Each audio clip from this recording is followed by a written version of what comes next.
Progressivement, le Brésil intensifie maintenant sa campagne de vaccination contre le coronavirus après l'approbation de l'utilisation d'urgence de 2 vaccins dimanche. Monica Calazans, une infirmière de 54 ans, a été la première du pays à recevoir le vaccin chinois Coronavac.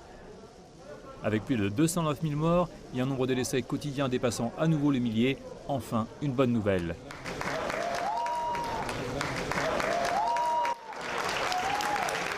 Temos vacina.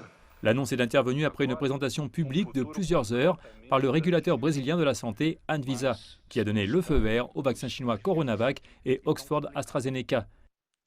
Les experts disent que l'approbation est un bon début.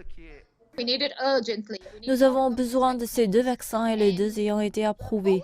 Cela signifie que nous aurons accès à 2 vaccins différents, 2 bons vaccins.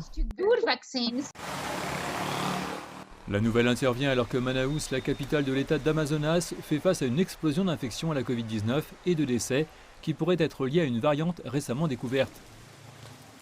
Pour ses approvisionnements initiaux en vaccins, le Brésil compte sur 6 millions de doses de Coronavac déjà arrivées de Chine et prévoit d'envoyer un avion équipé de congélateurs spéciaux en Inde cette semaine pour récupérer 2 millions de doses du vaccin Oxford AstraZeneca. 2 installations augmentent leur capacité. Le Coronavac sera produit par l'Institut Butantan de Sao Paulo et le vaccin Oxford AstraZeneca par la Fondation Oswaldo Cruz de Rio de Janeiro. Mais dirigé par le président Jair Bolsonaro, lui-même sceptique face au vaccin, les Brésiliens sont divisés sur l'opportunité de l'utiliser. Bien que je pense que l'épidémie ait été mal gérée, étant donné la gravité de la situation, les vaccinations doivent commencer maintenant. Je ne me ferai pas vacciner, je n'y crois pas.